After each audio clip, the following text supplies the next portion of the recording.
बिस्मिल्लाहिर्रहमानिर्रहीम, अस्सलामुअलैकुम, good morning. सुनो पाकिस्तान में तकरीबन एक माह के बाद आपको खुशामदीद कहते हैं। मैं हूँ शहरबानो आवान और हमेशा की तरह मेरे साथ मौजूद हैं अजीम राना। जी बिल्कुल, और हम ये उम्मीद करते हैं, हमेशा की तरह तवक्को करते हैं आप जहाँ होंगे खैर आफियत से होंगे, अपने प्यारों के साथ होंगे। और एक माह बाद सुनो पाकिस्तान का हमने इसलिए बोला क्योंकि इससे पहले हम पूरा रमज़ान आपके साथ रमज़ान ट्रांसमिशन यानी कि सदाए रमज़ान में आपके खिदमत में हाजिर होते थे। तो शहरबानो अब तो खैर ईद की छुट्टियों के बाद बाकायदा आ रहे हैं दफ्तर, तो कैसा फील हो रहा है? कैसी रही ईद आपकी? बहुत अच्छी रही अल्हम्दुलिल्लाह। ज़ाहिर है ईद तो ऑफिस में ही गुजरी। अच्छा। पहले 2 दिन हमने ऑफिस में एंजॉय किया और उसके बाद फिर हमने जो 2 छुट्टियां थी वो घर में एंजॉय की अपने रिश्तेदारों के साथ। फिर मीठे पकवान और खवातीन तो वैसे किचन में ही रहती हैं। लेकिन आपने छुट्टियों में नींद खूब पूरी की? छुट्टियों में नींद या ख्वाब ही रह गया? अच्छा, खूब पूरी नहीं हो सकी क्योंकि ईद का मौका था, तो सोचा कि अगर सो जाएंगे तो पूरा दिन ज़ाया हो जाएगा, तो इसलिए इंजॉय करना चाहिए। सोना तो बाकी दिनों में भी होता ही है, तो ईद में थोड़ा इंजॉय करें। आपकी मैंने तस्वीरें देखी, बड़ी बड़ी सेलिब्रिटीज के साथ आपने ईद इंजॉय की। बस हमने भी सोचा कि इस ईद को कुछ खास करते हैं, तो कुछ कुदरत ने किरदार अपना अदा किया, कुछ हमने कोशिश की, तो वो फिर ऐसा हो गया कि हम लोगों ने ईद। लेकिन बहुत अच्छा लग रहा है ना अजीम, बैक टू पवेलियन। हाँ जी, बैक टू पवेलियन बिल्कुल अच्छा लग रहा है। रमजान ट्रांसमिशन में भी बहुत अच्छा वक्त गुजरा, बड़ी दुआएं समेटी गई। हमने भी कोशिश की कि लोगों को कुछ ना कुछ ऐसी चीज सिखाई जाए जो रमजान के बाद भी फॉलो की जाए। और शहरबानो, मैं तो बल्कि सोच भी रहा था कि पूरा रमजान हमने जो अच्छी आदत बनाई, जो अपनाई, तो वो ऑब्वियसली उसको कंटिन्यू करना चाहिए, थ्रू आउट ईयर उसको कंटिन्यू करना चाहिए। और यही मैसेज हमारा आज का हमारे व्यूअर्स के लिए भी, हमारे नाज़रीन के लिए भी, कि माह रमजान के अंदर जो भी आपने अच्छी हैबिट्स अपनाई हैं तो कोशिश करें कि थ्रू आउट द ईयर उसको अपने साथ लेकर चलें। जी अच्छा, मौसम जो है उसकी बात कर लेते हैं आगाज में, क्योंकि सुबह का वक्त है, मौसम बड़ा ज़बरदस्त है, हल्की हल्की हवा में खुनकी है, ठंड महसूस हो रही है। पिछले 2 दिनों से मैंने नोटिस किया शहरबानो के, जब सो के उठ रहा था मैं, 2 छुट्टियां गुजारी, तो उसमें जब सो के उठते थे तो मैंने देखा बाहर के हल्की हल्की बूंदाबांदी, मौसम थोड़ा तब्दील हुआ था। और ये एक्सपेक्ट नहीं कर रहा था क्योंकि मुझे लग रहा था कि इस बार शिद्दत की गर्मी पड़ेगी। पहले 2 दिन तो वैसे बहुत गर्मी पड़ी और शिद्दत की गर्मी, लेकिन शुक्र है हमें कौन सा फर्क पड़ता है, हमने तो एंजॉय करना होता है, खाने होते हैं, घूमना फिरना होता है, वो सारा कुछ किया। लेकिन बाद में जब तीसरे दिन से मौसम बहुत हसीन हुआ और हल्की सी ठंड महसूस होना शुरू हुई, कल से हमारे घर में तो पंखे बंद थे बिल्कुल, और बड़ा जबरदस्त सा मौसम था, एंजॉय कर रहे थे हम। तो उम्मीद है कि बाकी लोग भी एंजॉय कर रहे होंगे। मुख्तलिफ जो सूबे हैं वहाँ पर, पंजाब में भी बारिशों की पेशगोई की गई है, बिल्कुल कराची में भी बारिश हुई है, और इसके साथ ही साथ सुबह बलूचिस्तान में भी ये एक्सपेक्ट किया जा रहा है। तो क्यों ना ओवरऑल जो सिचुएशन है वेदर की वो जान लेते हैं। हमारे साथ डायरेक्टर मैट शाहिद अब्बास साहब मौजूद हैं। शाहिद साहब, वेलकम टू सुनो पाकिस्तान। सर कैसे हैं आप? शाहिद साहब, ये बताइएगा कि पंजाब के आने वाले जो दिन हैं वो कैसे होंगे, मौसम कैसा होगा, बारिशों का जो मौजूदा सिलसिला है कब तक जारी रहेगा? देखें, जब से रमज़ान शुरू हुआ आपने लोगों को खुशखबरियां देनी शुरू की और कंटिन्यू खुशखबरियां दे रही हैं। पहले अच्छे रोज़ों की खुशखबरियां, और उसके बाद फिर 29 रोज़े पे चांद की खुशखबरी, उसके बाद छुट्टियों में अच्छे मौसम की खुशखबरी, और ये खुशखबरियां पूरे अप्रैल जारी रहेंगी। आने वाले दिनों में भी अभी एक 8 दिन में ये सिलसिला आगे निकल जाएगा, लेकिन 18-19 को एक और सिलसिला जो पाकिस्तान में दाखिल हो रहा है, तो वो 2-3 दिन के लिए वो भी मौसम को काफ़ी खुशगवार रखेगा। और लोग जो अब घरों से वापस आए हैं तो वो छुट्टियां तो उन्होंने एंजॉय की, लेकिन अब भी वो मौसम इतना गर्म नहीं होगा अगले 1 हफ्ते तक, तो वो खुशगवार सीजन को कंटिन्यूअसली एंजॉय करते रहेंगे। तो शाहिद साहब, ये पूरे पाकिस्तान में सूरत हाल रहेगी या सूबों पे अगर हम देखें सिचुएशन को तो वो वेरी करेगी, मुख्तलिफ प्रोविंसेस में मुख्तलिफ तरह से होगा मौसम? जो 18 अगला सिलसिला है तो वो नीचे से हमारे साउथर्न से बलूचिस्तान के ग्वादर से लेकर सिंध को सारे को स्वीप करता वो ऊपर कश्मीर तक आएगा 2 दिनों में, और सारे इलाकों में हल्की और दरमियानी बारिश होगी और तेज और ठंडी हवाएं चलेंगी, और कश्मीर तक ये सारे सिलसिला जो है अच्छी बारिश का जारी रहेगा और मौसम भी खुशगवार रहेगा। अच्छा, कराची के हवाले से बताएं, क्या बारिशें वहां पर भी इसी तरह से होंगी? जी, लेकिन अगले जो सिस्टम है उसमें से बारिश की मकदार इससे थोड़ी कम होगी। इस दफ़ा तो थोड़ी बारिश हुई कराची में, थोड़ी ड्रेनेज की वजह से, लेकिन उसमें इतना नहीं होगा, लेकिन मौसम खुशगवार रहेगा। और सिंध के हवाले से एक खास ये भी होगा फीचर कि सिंध में तकरीबन गंदम की कटाई काफ़ी हद तक मुकम्मल हो चुकी है, और सिंध में मिड अप्रैल के बाद पानी की ज़रूरत होती है वो कपास की काश्त के लिए, तो उनको ये भी सपोर्ट होगी कि वहाँ वो कपास की काश्त के लिए भी उनको पानी मिल जाएगा। तो शाहिद साहब, जो बारिशों का सिलसिला शुरू होने वाला है ये किस तरह का होगा? मतलब मॉडरेट रेन हम देखेंगे या फिर हैवी स्पेल भी हो सकता है इसमें? देखिए अप्रैल और मई में मोस्टली मॉडरेट और जो है कम क्वांटिटी की बारिशें होती हैं, लेकिन उसके साथ 2-3 वायलेंट फीचर जो है ऐड हो जाते हैं हमेशा ही। इस टेम्परेचर की वजह से एक तो तेज़ हवा चलती है, थंडरिंग होती है और आसमानी बिजली गिरने और ज़ालाबारी के चांसेस होते हैं। बारिश की बहुत ज़्यादा मकदार नहीं होती, स्पॉटेड जो है स्कैटर्ड कहीं कहीं जो है बारिश का ज़्यादा स्पेल लगता है, लेकिन पूरे एरिया में वो पूरी रेन जो है वो उस पूरे एरिया को स्वीप नहीं करती, मोस्टली कम ही बारिश होती है। आप देखें ना, पिछले 2-3 दिनों में लाहौर में कोई बहुत अच्छी बारिश तो नहीं हुई, लेकिन मौसम काफी ठंडा हो गया, बारिश हुई। तो उसमें ये होगा कि इन दिनों में जब स्पेल आता है तो टेम्परेचर में अच्छा खासा जो है कमी आ जाती है, तेज और ठंडी हवाओं की वजह से। बिल्कुल शायद साहब, मौसम नो डाउट खुशगवार हुआ है यहाँ पर लाहौर की, अगर स्पेशली हम बात करते हैं। ये बताइएगा कि क्या कुछ इलाकों के लिए कोई वेदर एडवाइजरी भी है? जी बिल्कुल, वेदर एडवाइजरी तो है। जिन इलाकों में खासतौर गंदम के इलाके जहाँ गंदम तैयार है उनके लिए ये होता है कि तेज हवा चलने से भी नुकसान होता है, ज़ालाबारी से भी नुकसान होता है, और कुछ गंदम जो कटी होती है उसके बारे में एडवाइजरी होती है, तो उसको साथ साथ जो है जितना संभाल सकते हो उसको कल संभालो। और दूसरा ये होता है वो जो पहाड़ी इलाके जहाँ पे हमारी ज़्यादा स्लोपी एरिया होता है और फ्लैश फ्लडिंग की होती है, तो वहाँ ये होता है कि क्योंकि आजकल बारिश जो होती है वो उसकी स्पीड जो है, जो इंटेंसिटी तेज होती है, क्वांटिटी अगर बहुत ज्यादा ना भी हो तो उससे फ्लैश फ्लडिंग हो जाती है, तो और लैंड स्लाइडिंग हो जाती है। तो ये जो है इन इलाकों के लिए एडवाइजरी जरूर होती है, हम देते हैं कि पहाड़ी इलाकों के लिए और क्रॉप्स के इलाकों के लिए। ठीक है, बहुत शुक्रिया। शायद साहब आप बता रहे थे मौसम के हवाले से कि मुल्क भर में मौसम जो है वो नया स्पेल जो है वो रहा है, आया भी अच्छा, हुआ है। ओवरऑल तो मौसम यही बताया जा रहा है खुशगवार रहेगा पंजाब में बिलखसूस, लेकिन कुछ एरियाज जहाँ पर वो बता रहे थे कि जी गंदम की कटाई है, जहाँ पर फसलें काटेंगे, उसके लिए एडवाइजरी है कि बिल्कुल वहाँ पर जो है मौसम थोड़ा सिंध के हवाले से भी अच्छी खबर ये कि सिंध के हवाले से भी कहा गया है कि मौसम जो है वो बारिश तो बहुत तेज नहीं होगी, लेकिन क्योंकि यहाँ पे जैसे मौसम एकदम चेंज हुआ है, शहरबानो दिल का मौसम अच्छा होना तो ओवरऑल सारा मौसम अच्छे लगना शुरू है। क्या बात है, बहुत बड़ी बात कर दिया आपने। तो आगे बढ़ते हैं, आगे बढ़ते हैं, बिल्कुल बिल्कुल बड़ी अहम खबर है, operation true promise. Oh yes, 1 अप्रैल को दमिश्क में ईरानी काउंसिल खाने पर हमले का जवाब देने के लिए ईरान ने 300 से ज़ायद जो ड्रोन्स हैं वो मिसाइल किए हैं। इसराइल की जानिब दिफाई तंजीबात को निशाना बनाया गया है। ईरानी मीडिया के मुताबिक इस हमले को ऑपरेशन ट्रू प्रॉमिस का नाम दिया गया है और मशरिक़ वुस्ता की मौजूदा सूरत हाल और बिलखसूस पाकिस्तान पर इसके असरात के हवाले से गुफ्तगू के लिए हमारे साथ मौजूद हैं माहिर आलमी अमूर हैं सैयद मोहम्मद अली साहब। बहुत शुक्रिया, आपने वक्त दिया। मोहम्मद अली साहब, कैसे हैं आप?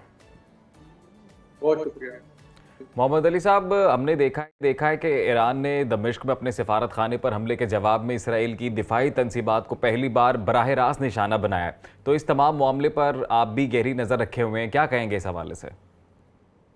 बहुत शुक्रिया जी। यकीनन मैं समझता हूँ कि जो 45 साल में ये एक गैर मामूली वाक़या है कि पहली दफ़ा किसी मिडिल ईस्ट के मुल्क ने डायरेक्ट इसराइल के ऊपर एक बड़े पैमाने का एक हमला किया है।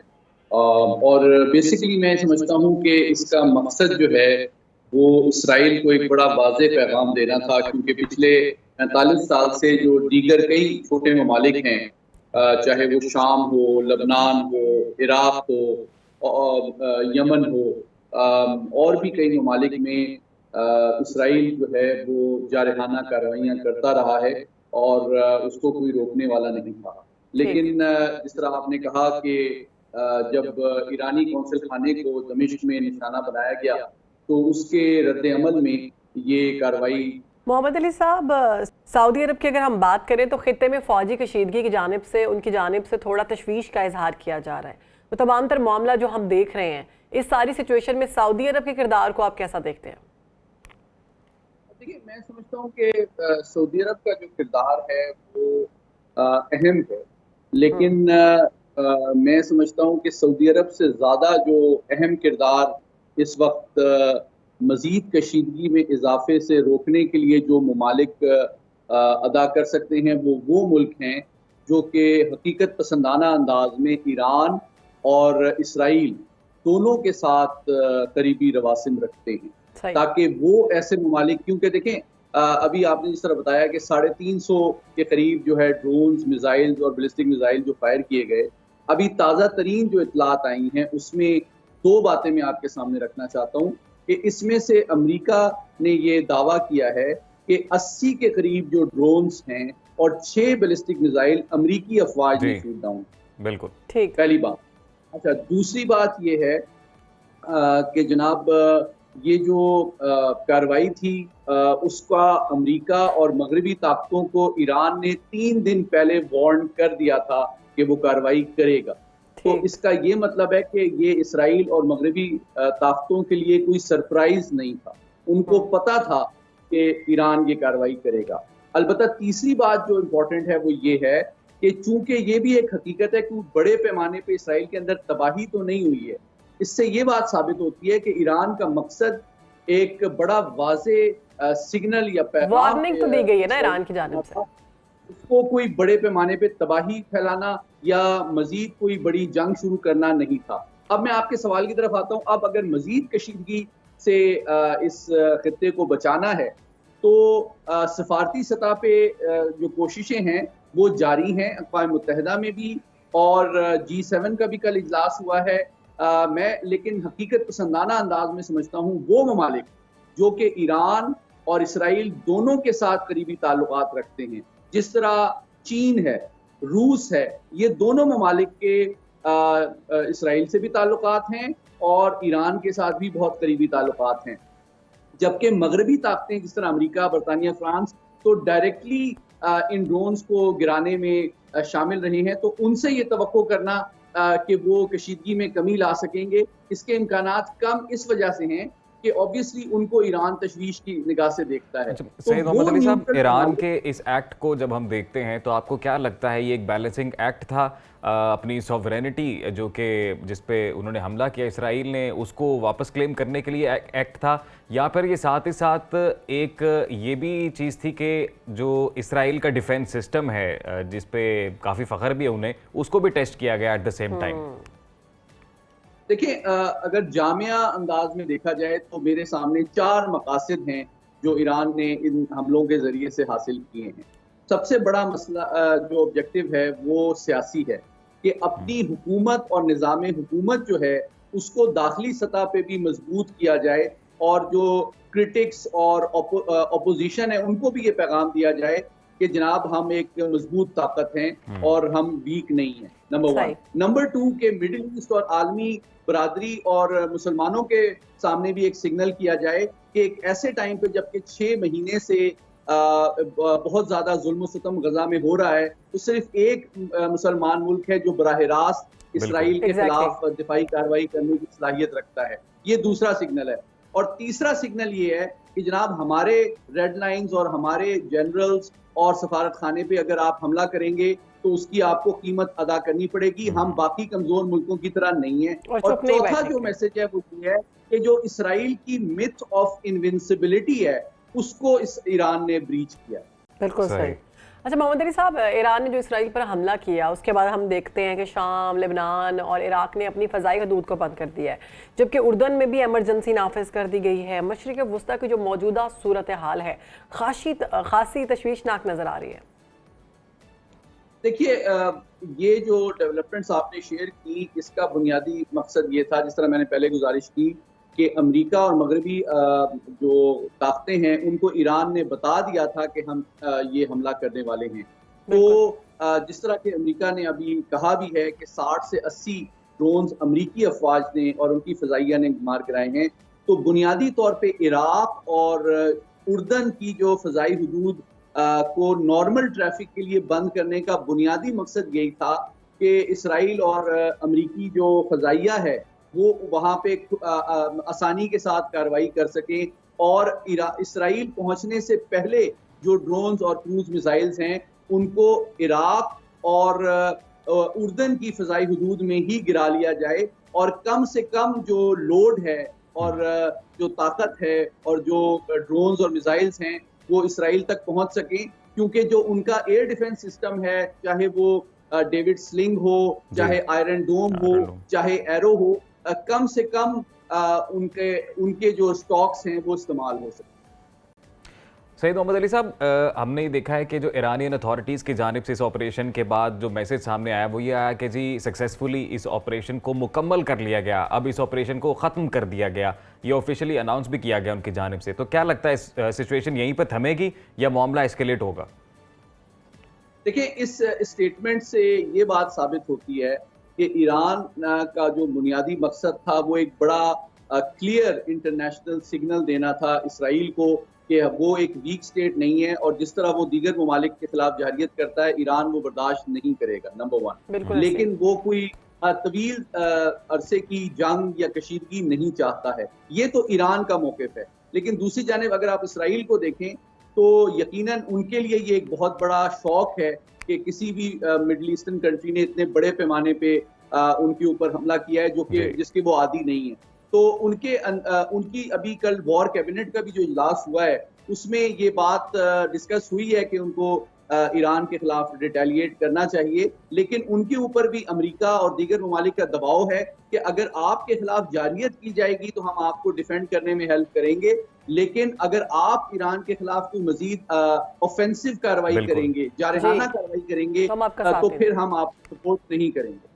तो मोहम्मद अली साहब, पाकिस्तानी वज़ारत ख़ारजा ने ईरान इसराइल कशीदगी पर गहरी तशवीश का इजहार किया है। मौजूदा तनाजुर में अगर देखा जाए तो पाकिस्तान का किरदार कैसा देखते हैं आप? आपको लगता है ये कि पाकिस्तान में अगर हम बात करें इस जंग की तो पाकिस्तान इसमें एक अहम फरीक के तौर पर किरदार अदा कर सकता है?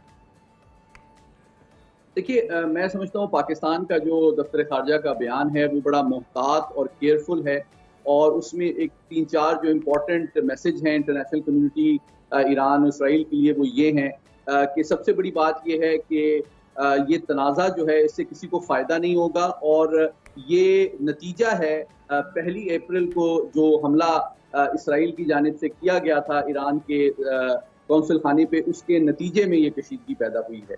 तो मुर्दे इल्ज़ाम जो है वो इसराइल को ठहराया गया है, नंबर 1। नंबर 2 ये कि अब मजीद कशीदगी जो है दोनों ममालिक के लिए किसी भी तरह से मुफीद साबित नहीं होगी। और तीसरी बात जो बहुत अहम है वो ये है कि इस कशीदगी या मजीद किसी जंग के नतीजे में जो मसला फ़लस्तीन है और जो गज़ा की ह्यूमैनिटेरियन सिचुएशन है उससे इसराइल को तवज्जो हटाने में मदद मिलेगी, जो यकीनन फ़लस्तीनियों और फ़लस्तीन के जो मसले हैं उसके लिए मुफीद साबित नहीं होगा। लेकिन सबसे इम्पोर्टेंट मैसेज है कि जनाब आपने देख लिया कि आलमी सियासत में है जुर्म ज़ईफ़ी की सज़ा मर्ग मफाजात, और पाकिस्तान एक मुनज़्ज़म दफ़ा और एटमी ताकत जो है वो इस खित्ते में एक बड़े दुश्मन लाइक भारत के सामने जहरियत को रोकने और अमन की ज़मानत है। इसलिए कमज़ोरी के साथ आप आलमी क़वानीन और अपने हुकूक का दिफा नहीं कर सकते।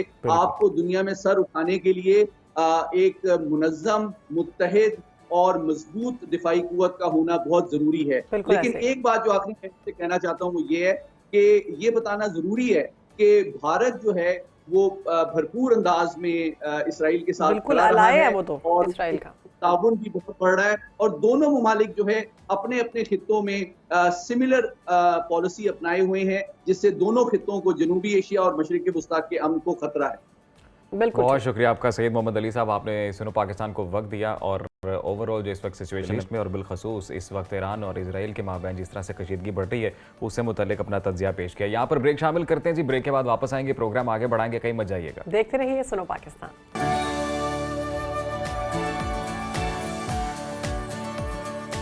Welcome back after the break जी। प्रोग्राम में आगे बढ़ते हैं और अब मुल्की हालात की बात करते हैं। तो गुज़िश्ता रोज़ पीपल्स पार्टी ने गड़ी खुदा बख्श में जलसे का इनेकाद किया, जिसे सदर मुमलिकत आसिफ अली जरदारी और चेयरमैन पीपल्स पार्टी बिलावल भुट्टो जरदारी समेत दीगर कायदीन ने खिताब किया। इसके अलावा हम ये देख रहे हैं जी कि पाकिस्तान तहरीक इंसाफ अपोजिशन इत्तेहाद की जानिब से हुकूमत मुखालिफ तहरीक का आगाज़ अब एक ऐसे वक्त में किया जा रहा है कि जब वफाक IMF के साथ एक नए मुआहदे की तरफ बढ़ रहा है, और दूसरी तरफ हुकूमत पंजाब की जानिब से रिलीफ अनाउंस किया है, और वो ये कि रोटी की कीमत 4 रुपये कम कर दी है। एक और अहम खबर ये है कि जी सऊदी वज़ीर ख़ारजा शहज़ादा फैसल बिन फरहान की सरबराही में सऊदी वफ़द आज पाकिस्तान का 2 रोज़ा दौरा करेगा। तो इन तमाम मौज़ूआत पर बात करते हैं। बिल्कुल जी, हमारे साथ मौजूद है मौरूफ तज्ज़ियाकार हैं आमिर इलियास राना साहब। राना साहब, बहुत शुक्रिया आपके वक्त का। गड़ी खुदा बख्श के अगर कल के जलसे की खिताब की बात की जाए तो सदर मुमलिकत आसिफ अली जरदारी साहब का कहना था कि हमारे नसीब में ये नहीं लिखा कि पाकिस्तान गरीब मुल्क रहे, इस्लामाबाद में बैठने वाले बाबुओं की सोच समझ और कमकली ने हमें यहाँ तक पहुँचाया, गरीब रखा हुआ है। आप इस बयान को कैसे देखते हैं? देखिए वो एक पॉलिटिकल जलसा था, आपको पता है कि वो नए नए सदर पाकिस्तान दूसरी दफा बने हैं जी। उन्हें अपने वोटर से गुफ्तगू करनी है। वो कुछ मैसेजेस बिलावल ने दिए, कुछ आसिफ अली जरदारी कर रहे हैं। ये सारा मलबा सिर्फ बाबुओं पे डाल देने से तो मामला नहीं हल होगा ना। चलें इस्लामाबाद के बाबू नहीं काम कर रहे तो सिंध के बाबू जो आप 16वीं साल में मुसलसल इक्तदार में आ गए, वही कर लें। यानी मैं पिछले टाइम की नहीं कर रहा, तो वहां पे आपने क्या अच्छा कर लिया? जवाब तो ये बताना चाहिए ना। अब हमारे पास कहने को और बताने को वहां से सारे बुजुर्ग आ जाएंगे, बात कर सकते हैं कि हमने ये किया, लेकिन जो हालात वहाँ के आम शहरी के हैं, चाहे वो अंदरूने सिंध के हों या कराची हैदराबाद के शहरी के हों, वो नाकाबिले बयान है। उनका कोई पुरसाद देने वाला नहीं होता, क्योंकि जितना इक़्तिदार मुसलसल इन्हें मिला है शायद किसी और को मिला हो इस तरीके से। लेकिन अफसोस की बात यह है कि इन्होंने वहाँ, अगर ये मॉडल बना देते ना उसे, बहुत अच्छी बात थी कि इस्लामाबाद के बाबू उनके लिए काम नहीं कर सकते। देखिए हमने सिंध में करा दिया। यहाँ जिसको पकड़ते हैं चोर डकैत, वो पुलिस वाला निकलता है। भर्ती किए गए हैं बराह रास्त डीएसपी, फिर वो एएसपी हो जाते हैं, सीनियरिटी की बुनियाद पे आके पीएसपी में यानी पुलिस सर्विस ऑफ पाकिस्तान में शामिल हो जाते हैं। ये बड़ा अलमिया हमारा। अल्लाह करे कि इस दफा, मतलब हम उम्मीद ही कर सकते हैं ना इंसान। राना साहब वैसे इस्लामाबाद के बाबू हैं कौन से? नहीं, यही बात मैं कह रहा हूँ ना, इस्लामाबाद सब बाबुओं का है, सब पाकिस्तानियों का है। असल है कि हुक्मरानों ने आके पॉलिसी देनी होती है। आप 5 साल रहे इक़्तिदार में, 8 से 13 बराह रास्त, तो जो बाबू आपके साथ थे, आपने उनके साथ क्या किया कि आप कहते थे हम 31 दिसंबर 2009 को लोड शेडिंग खत्म कर देंगे, और जब आप गए तो 18 से 16 घंटे की लोड शेडिंग मौजूद थी 13 में। यही वो मसाइल हैं जो पीपल्स पार्टी आज तक नहीं समझ सकी। यही हम समझते थे कि शायद जो लास्ट 5 साल थे कि जहां एक तरफ पीटीआई के साथ इनका मुकाबला होगा, मेरा ख्याल था कि बिलावल बहुत बड़ी इनिंग्स खेलने आए हैं सियासी तौर पे, तो वो सिंध को एक ऐसा सूबा बना देंगे कि लोग मिसाल दिया करेंगे। लेकिन बस सिर्फ नुमाइशी तौर पे वो बना, ऐसा ना हो सका। अल्लाह करे कि अब कर ले। सदर पाकिस्तान के तौर पे वो जो बातें कर रहे हैं, इंसान समझता है कि वो जो भुट्टो का कर्ज उतारने के लिए आए हैं, वो जो बेनजीर भुट्टो का कर्ज उतारने के लिए आए हैं, तो लोगों की हालत ही बदल दें। तो राना साहब इसी जलसे में बिलावल भुट्टो जरदारी ने भी खिताब किया है। उन्होंने भी कहा कि तमाम सियासी जमातों को मिसाके मफाहमत की दावत देता हूँ, और मिसाके जमहूरियत के बाद मिसाके मईशत की बातें तो हमने देखी होती हुई थी, अब मिसाके मफाहमत से क्या मुराद है, ये कुछ समझ नहीं आया। देखें, एक तो वो अपने लिए, क्योंकि उनके लिए बड़ा मसला है कि जो उनकी तकरीरें थी इलेक्शन कैंपेन में, जो सिर्फ नवाज शरीफ और पीएमएलएन की बैशिंग पे थी, एक तो वो उनको हॉन्ट करती हैं। अच्छा। क्योंकि इससे ज्यादा उन्होंने सख्त गुफ्तगू कभी किसी के बारे में नहीं की जितनी वो क्यों कर रहे थे, ये वो कभी बताएंगे जरूर कि किसके कहने पे कर रहे थे और क्या उसका नतीजा निकला। तो पहले तो उन्हें मुफाहमत के लिए, बिल्कुल वो बेशक इक्तदार के लिए नहीं जाना चाह रहे थे, पीएमएलएन के साथ उनकी ख्वाहिश थी कि पीटीआई और वो मिलकर बनाते, लेकिन वो तो इमरान खान ने नहीं पूरी होने दी। फिर आप वहीं जाके बैठ गए, उन्हीं के वोटों के साथ, वो आपके वोटों से वज़ीर आज़म बन गए, आप उनके वोटों से सदर बन गए। तो मुफाहमत तो ये है कि आप एक अच्छी वर्किंग रिलेशनशिप बनाते हुए तमाम सियासी जमातों के साथ अमली तौर पे काम करें। हम कहते हैं, बिल्कुल सही बात है कि पीटीआई के सोशल मीडिया या उनकी पूरी पार्टी ने बतौर सियासी जमात एक ऐसे ट्रोलिंग कैंप का रूप धार लिया है कि जिसके अंदर पाकिस्तान के किसी इदारे की बख्शिश नहीं छोड़ी इन्होंने। हर एक को मतून करते हैं, लेकिन क्या उनके लोगों के साथ बातचीत करना हुकूमत की अपनी बड़ी जिम्मेदारी नहीं है? जहां उनकी है कि जो वो ज्यादती कर रहे हैं लोगों के साथ, इदारों के साथ, तो अब निकलें। बिलावल साहब क्यों गायब है मंदिर से? वो आज आए हैं काफी अरसे के बाद, जिसको हम गुफ्तगू कर रहे हैं, कल उन्होंने की। वो जब से हुकूमत बनी है साइड पे हैं। जाहिर है उनका हुकूमत में तो हिस्सा नहीं है, कि वो कैबिनेट का हिस्सा नहीं है, लेकिन वो हुकूमत के पार्टनर है। तो फिर मिल के आए ना कोई ऐसे इकदाम पाकिस्तान की मिलिट्री के साथ, पाकिस्तान की अदलिया के साथ, पाकिस्तान की सियासी जमातों के साथ बनवाएं। ये गड़ी खुदा बख्श में सिर्फ तकरीर ना करें ना, इस्लामाबाद में आ जाए, पार्लियामेंट में बैठ के। तो ये क्या राना साहब मतलब बिलावल पीटीआई के साथ मुफाहमत की तरफ इशारा दे रहे हैं? वो सारों के साथ मुफाहमत की बात कर रहे हैं ना, क्योंकि जरदारी साहब भी मुफाहमत के काम कायल है, मुजाहमत के। वो भी अपना रास्ता बनाते हैं। उन्होंने पहले भी रास्ता बनाया था तो सदर पाकिस्तान बन गए थे, अब भी रास्ता बनाया तो सदर पाकिस्तान बन गए। तो मैं ये समझता हूँ कि अपनी अपनी जात से हटके इस मुल्क के लिए भी तो करना चाहिए ना। पीपल्स पार्टी के ऊपर बड़ी जिम्मेदारी अब आई है कि वो सिंध 16वें साल में, जिसका मैं जिक्र कर रहा था, मौजूद है इक़्तिदार में, तो कोई रास्ता निकाले ताकि लोगों की बचत हो, आम आदमी के लिए, फलाह के लिए काम हो सके। लेकिन राना साहब, पंजाब हुकूमत ने अलबत्ता एक रास्ता निकाला है अवाम की बचत का, और वो ये कि जी रोटी और नान की कीमतें कम हुई हैं, तो सही मानों में आपको लग रहा है कि अब गरीब अवाम को रिलीफ मिलना शुरू होगा?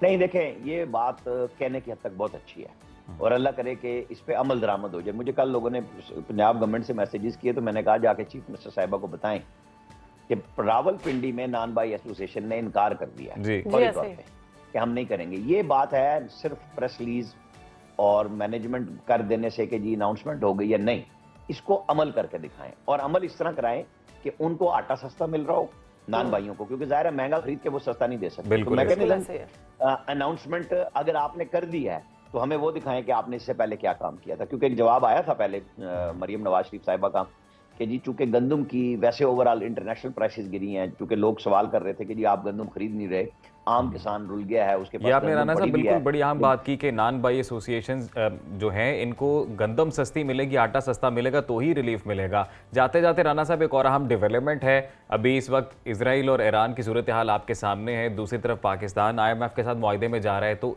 इस पूरे माहौल के दौरान सऊदी वज़ीर ख़ारजा 2 रोज़ा दौरा कर रहे हैं पाकिस्तान का, क्या लग रहा है कितनी अहमियत का हामिल है ये दौरा? देखें, ये दौरा जो क्राउन प्रिंस मोहम्मद बिन सलमान है उनका इसके विजिट के 2 हफ्ते के बाद पाकिस्तान का दौरा मुतवक्को है। ये फाइनल राउंड है $5 अरब की सरमायाकारी का, जिसमें $1 अरब उन्होंने शेयर खरीदने हैं रिकोडिक के। अमीर बादशाह डैम में इन्वेस्टमेंट है, कुछ हमारे सियाती मकामात है KP के और मिनरल माइंस के ऊपर वो कर रहे हैं। तो ये फाइनल शक्ल देनी है और उसके एग्रीमेंट साइन हो जाने, कुछ रिफाइनरियां जो हमारी छोटी हैं उनको एक्सपैंड करना है। ये स्कोप है $5 अरब की इब्तदाई सरमायाकारी का। ठीक। और ये इंशाल्लाह मुझे बड़ी उम्मीद है, हमें भी सबको रखनी चाहिए कि ऐसा काम हो जाए जिससे पाकिस्तान के अंदर पैसे आए। IMF का जो आपने जिक्र किया, फिर वो प्रेशर कम हो जाता है कि अगर आपके पास पैसे आने की तवक्को हो तो दुनिया भी तवक्को करती है, क्योंकि IMF ये नहीं करता कि आपको शिकंजे में रखना है। ये हमारे हुक्मरानों के फैसले होते हैं कि आम आदमी के ऊपर टैक्स डालना है, बड़ों पे नहीं डालना। तो रिलीफ मिल सकता है अगर ये सारी कोशिशें कामयाब होती हैं। अल्लाह करे कि ये हो जाए। बिल्कुल, हमारी दुआ है राना साहब की कि सारी कोशिशें कामयाब हों और जो ₹4 रिलीफ मिला है ₹40 में बदल जाए और तमाम मामलात जो है वो बेहतरी की जानिब बढ़ें, आवाम को बाकी तमाम मामलात में भी रिलीफ मिले। बहुत शुक्रिया, आपने वक्त दिया और तमाम तरह पाकि सूरत हाल पर आपने अपना तज्जिया दिया। एक छोटी सी ब्रेक ले रहे हैं, उसके बाद हाजिर होते हैं।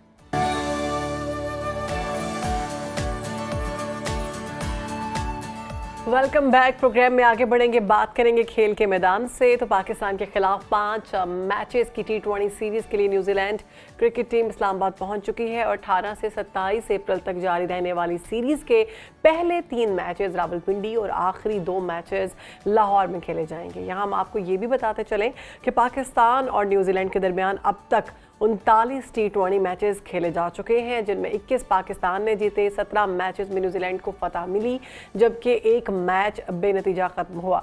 आने वाले मैचेस में क्या सूरत हाल होगी, किसका पलड़ा भारी होगा, इसी पर बात करेंगे। स्पोर्ट्स तज्जियाकार अहमद नजीब सत्ती साहब हमारे साथ मौजूद हैं। अहमद साहब, वेलकम टू सुनो पाकिस्तान। सर, पाकिस्तान और न्यूजीलैंड के दरमियान आखिरी T20 मैच 21 जनवरी को खेला गया था, जिसमें पाकिस्तान ने फतह समेटी थी। तो आपके ख्याल में आने वाले मैचेस में पाकिस्तान अपनी जीत का ये तसलसल बरकरार रख सकेगा? बहुत शुक्रिया जी मदद करने के लिए। देखिए, इसमें ये है कि जो न्यूजीलैंड की अभी टीम आई है, इसमें बहुत से नए नाम हैं, बहुत से उनके जो सफ़े अव्वल की जो नाम है वो इस पर हमारे पड़ोसी मुल्क में जो दुनिया की बड़ी लीग होती है उसको खेलने के लिए मौजूद है। तो इस वजह से जो है वो लीग में आप ऑन पेपर कहें तो पाकिस्तान का पलड़ा जो है वो काफी भारी होना चाहिए, क्योंकि हमारी सारी जो पहली चॉइस के प्लेयर हैं वो हमारे पास मौजूद हैं। हमने 22 रुकनी बहुत बड़ा एक पावरफुल स्क्वाड अनाउंस किया है। न्यूजीलैंड के बहुत सारे नाम जो हैं वो मैं उनको ये कहूंगा कि वो इंटरनेशनल क्रिकेट में ना तजुर्बेकार हैं। यकीनन जो न्यूजीलैंड की डोमेस्टिक क्रिकेट खेल के आ रहे हैं वो टैलेंटेड प्लेयर्स हैं, लेकिन जो फर्स्ट चॉइस प्लेयर्स होते हैं वो नहीं है। तो यकीनन पाकिस्तान को वो इस पे एक बहुत बड़ा एज हासिल होगा इस सीरीज के अंदर। अच्छा सत्ती, मोहम्मद आमिर और इमाद वसीम के बारे में ये खबर आई है कि रिटायरमेंट का फैसला उन्होंने वापस ले लिया है और इस सीरीज में पाकिस्तान का हिस्सा होंगे। तो इन दोनों खिलाड़ियों की मौजूदगी से टीम में कुछ फायदा होगा?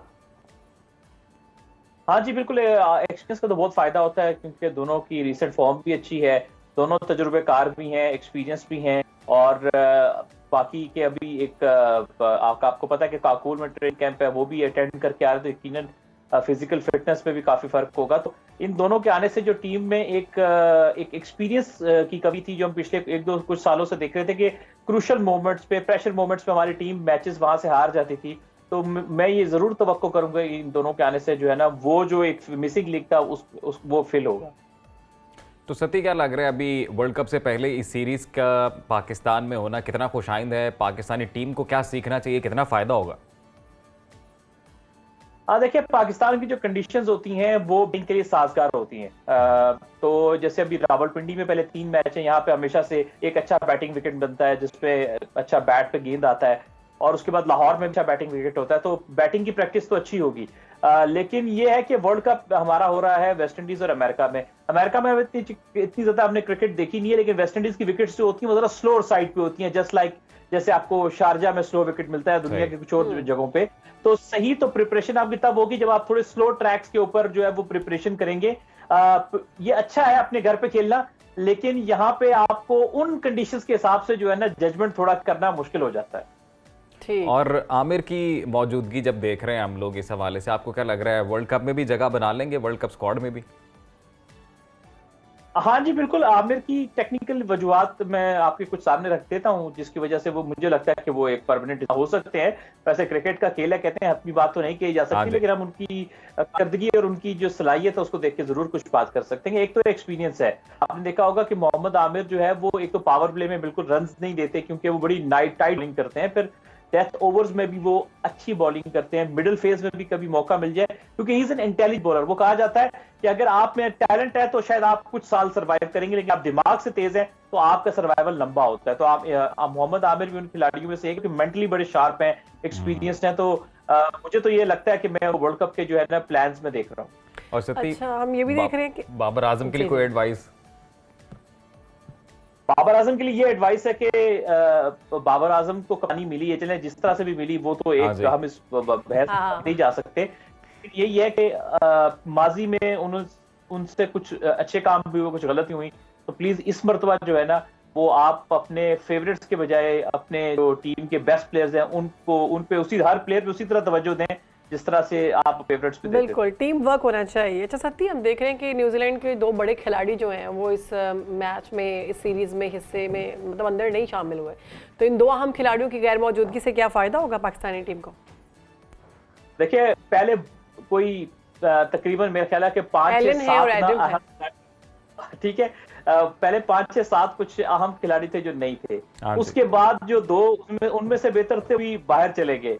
तो हमें तो ये सीरीज टेक्निकली बहुत डोमिनेट करनी चाहिए कि एक टीम के 7 से 8 मेन प्लेयर ना हो, ठीक है, तो वो टीम तकरीबन आपके 80% डाउन है, तो हमें जो है वो बहुत डोमिनेट करना चाहिए। लेकिन हमें ये नहीं भूलना चाहिए कि इसी न्यूजीलैंड की टीम जिसको पहले एक बार आई थी 1-2 साल पहले, तो उसको B या C कहा जा रहा था, वो हमें हमारे घर में आके T20 सीरीज हरा कर गए थे। तो इसलिए मेरे को टीम ठीक है, बहुत सारे नए नाम होंगे, लेकिन उनकी first class cricket, domestic cricket खेल के आ रहे हैं, उनको हल्का लेंगे, ये काम उल्टा भी पड़ सकता है। बिल्कुल हल्का नहीं लेना चाहिए, और होपफुली आने वाले दिनों में अच्छी क्रिकेट मिलेगी। अहमद नजीब सती, बहुत शुक्रिया आपका। यहाँ पर ब्रेक शामिल करते हैं जी, ब्रेक के बाद आएंगे।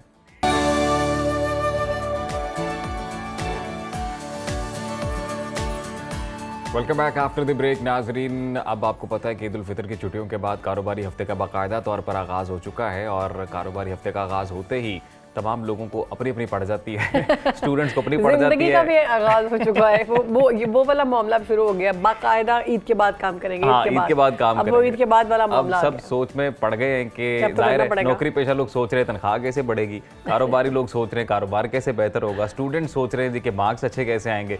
तो जब सब लोग कुछ ना कुछ सोच रहे होते हैं, तो ऐसे में शायद मानो सितारों का हाल जानते हुए ना बड़ी दिलचस्पी होती है। और ये भी होता है कि मेरा हफ्ता कैसा रहेगा, मेरा महीना कैसा रहेगा, मेरा जो स्टार है वो क्या कह रहा है, और कौन सी चीज़ें हैं जो मुझे तंग कर रही हैं। तो इसी पर बात करेंगे। जनाब हमें ज्वाइन किया है उनसा शाह ने, एस्ट्रोलॉजर हैं, टैरो कार्ड रीडर भी हैं, तो आपको वेलकम करते हैं। उनसा शाह, कैसी हैं आप? जी मैं ठीक हूँ, बिल्कुल। गुड मॉर्निंग, अस्सलाम वालेकुम। वालेकुम अस्सलाम। आपको भी बहुत बहुत गुड मॉर्निंग।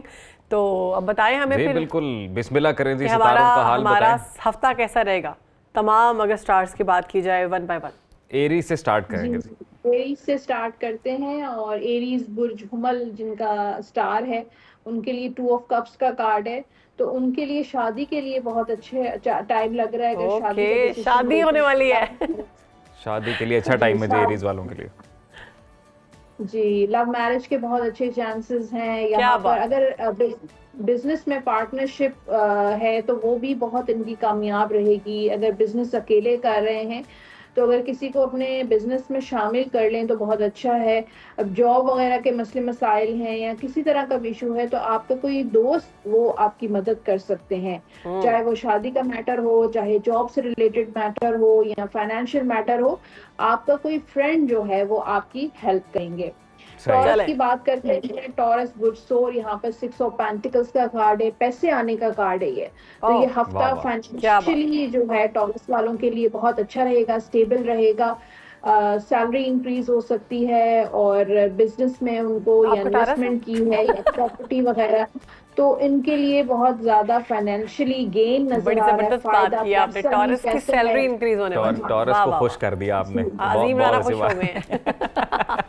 तो इस हफ्ते अगर कोई भी बिजनेस करते हैं या इन्वेस्टमेंट करते हैं तो उनके लिए पैसों का बहुत फायदा मुझे नजर आ रहा है। टॉरस के बाद हम बात करेंगे जेमिनी वालों की जो सिचुएशन है वो फिलहाल जो है वो हैंगमैन की एनर्जी है। तो कामों में रुकावटें, डिलेज हो सकते हैं, शादी में डिले, रुकावट हो सकती है। कोई भी काम आपने प्लान किया है, ट्रैवल प्लान किया है, उसमें भी जो है वो रुकावट और डिले हो सकता है। तो इस वक्त सिचुएशन यानी कि ऑब्वियसली ये जो रीडिंग है वो 1 हफ्ते की है, तो इस हफ्ते अगर कोई ऐसा काम जहां पर पैसा इन्वेस्ट करना है या ट्रैवल पर जाना है, रुकावट आती है या डिले होता है, तो आपने परेशान नहीं होना है। ये कुदरती रुकावट है। आप इसमें सदका दे सकते हैं सफेद रंग की चीजों का या सुर्ख रंग की चीजों का, जैसे गोश्त हो गया, चावल हो गए, आटा हो गया, नमक हो गया, शुगर हो गई, सुर्ख कपड़ा, रेड कलर का कपड़ा हो गया।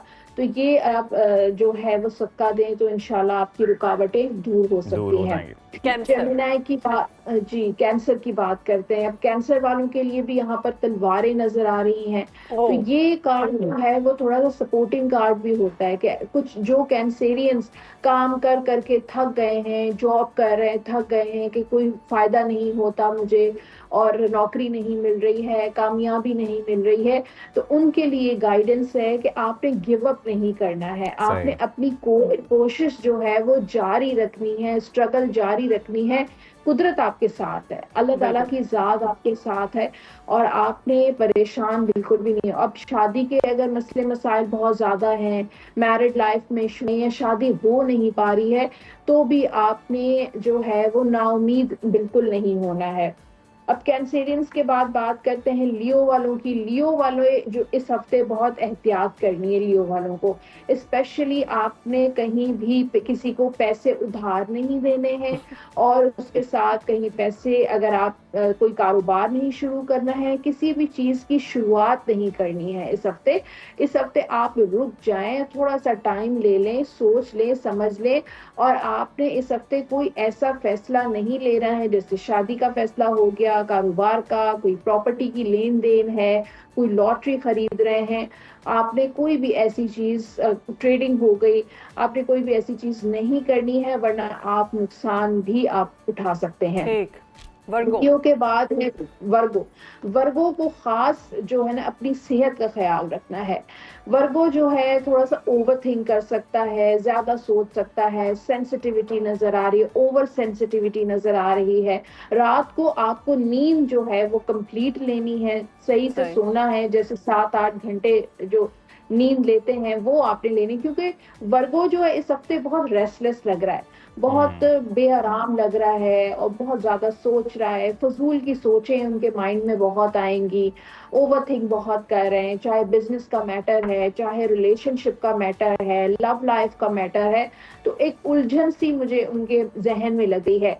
तो अपने जहन को बहुत ज्यादा पुरसुकून रखना है। आप मेडिटेशन कर सकते हैं, आप योगा कर सकते हैं, आप ब्रीदिंग की एक्सरसाइज करें जब आपको एंजाइटी फील होती है या रात नींद की कमी होती है, तो योगा जो है वो आपके लिए बेस्ट है। मेडिटेशन करें ताकि आपको सुकून मिल सके।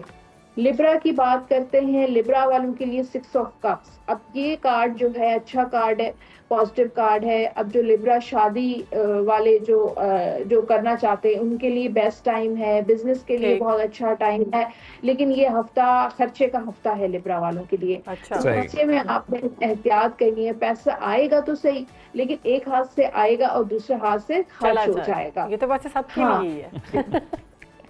हाँ जी बिल्कुल, खर्चे बढ़ते हुए लग रहे हैं लिब्रा वालों के, तो उसमें आपने अपने आप को कंट्रोल करना है। अपने गैर जरूरी जो खर्चे हैं उनको आपने कंट्रोल करना है। अब स्कॉर्पियो की बात करते हैं। स्कॉर्पियो बुर्ज अकरब के लिए ट्रैवलिंग बहुत अच्छी है। ट्रैवल अगर आप करते हैं, चाहे वो डोमेस्टिक ट्रैवल हो चाहे इंटरनेशनल ट्रैवल हो, अगर वीज़ा इमिग्रेशन अप्लाई किया है वो आपके लिए बहुत फेवरेबल रहेगा। या अगर आप कोई ऐसा बिजनेस कर रहे हैं, ऑनलाइन ट्रेडिंग कर रहे हैं या फ्रीलांसिंग कर रहे हैं, तो वो आपके लिए बहुत अच्छा रहेगा। यानी कि अगर आप बिजनेस कर रहे हैं या जॉब कर रहे हैं तो उसके साथ कुछ और भी आप मजीद कर सकते हैं। एक ही चीज पर रिलाय मत करें, मल्टीटास्किंग आपको बनने की जरूरत है। मुख्तलिफ चीजें करें, अपनी बिजनेस को एक्सप्लोर करें, अपने एक्सपीरियंस का फायदा उठाएं। इसी तरीके से लव रिलेशनशिप में भी अगर एक रिलेशनशिप वर्क नहीं कर रहा तो दूसरी तरफ आपने जाना है, एक ही जगह पर स्टक नहीं होना है। अब बात करें सेजिटेरियस की। अब यहाँ पर स्टार का कार्ड है, विश कम ट्रू का कार्ड है। आपकी ख्वाहिशात पूरी होंगी सेजिटेरियस वालों की। इस हफ्ते आप जो दुआ मांगेंगे वो आपकी कबूल होगी। उम्मीद और यकीन जो है वो आपके लिए बहुत जरूरी है। मिरेकल्स यानी कि मौजज़े इस हफ्ते हो सकते हैं। कोई ऐसा ख्वाब आपको नजर आ सकता है जो सच साबित हो सकता है। तो स्पिरिचुअली जो है वो सेजिटेरियस बहुत कनेक्ट नजर आ रहा है अल्लाह ताला की जात से, डिवाइन से। तो सेजिटेरियस वालों के ये हफ्ता जो है बहुत अच्छा गुजरेगा। अब कैप्रिकॉर्न की बात करते हैं। अब कैप्रिकॉर्न वालों के लिए तलवारें नजर आ रही है, 3 ऑफ सोर्ड्स। हर्ट हो सकता है, किसी की बात से हर्ट हो सकते हैं, किसी दोस्त की बात से हर्ट हो सकते हैं। ब्रेकअप के बहुत चांसेस हैं कैप्रिकॉर्न वालों के। छोटी सी बात को लेकर आर्ग्यूमेंट्स हो गए और ब्रेकअप हो गया, या बिजनेस पार्टनरशिप में ब्रेकअप हो गया, लव लाइफ में थोड़े बहुत इश्यूज हो गए, कोई धोखा मिल सकता है बिजनेस में, कारोबार में। कैप्रिकॉर्न के लिए तो ये हफ्ता बड़ा सख्त है। बिल्कुल, कैप्रिकॉर्न को जरा एहतियात बरतनी चाहिए ओवरऑल। हाँ, एहतियात करनी चाहिए। कोई चीट कर सकता है आपको। अगर किसी के साथ दोस्ती रख रहे हैं तो सोच समझ के कि भरोसे वाला बंदा है या नहीं है, पर्सन है या नहीं है। शादी कर रहे हैं तो सोच समझ के करें। अब बात करें एक्वेरियस की। एक्वेरियस वालों के लिए पेज ऑफ सोर्ड्स, यानी कि आपको कोई गुड न्यूज मिल सकती है, कोई खुशखबरी। एक्वेरियस जो खवातीन है वो कंसीव कर सकती हैं, बच्चे की पैदाइश हो सकती है, और जॉब से रिलेटेड कोई गुड न्यूज़ मिल सकती है, शादी से रिलेटेड, या आप अगर नो कांटेक्ट सिचुएशन में हैं अपने पार्टनर से तो कांटेक्ट हो सकता है, बातचीत दोबारा शुरू हो सकती है, या आप उनको कांटेक्ट कर सकते हैं। और फाइनेंशियली कोई गुड न्यूज़ आपको मिल सकती है। जबरदस्त। अब बात करेंगे, मैं तो कह रहा हूँ उनसा साहिबा पाइसेस रहने देते हैं, पाइसेस को नेक्स्ट एपिसोड के लिए। आपको पाइसेस के लिए पाइसेस कौन पाइसेस है ये पता है पहले। अच्छा, मेरे को होस्ट पाइसेस है इसलिए पूछ।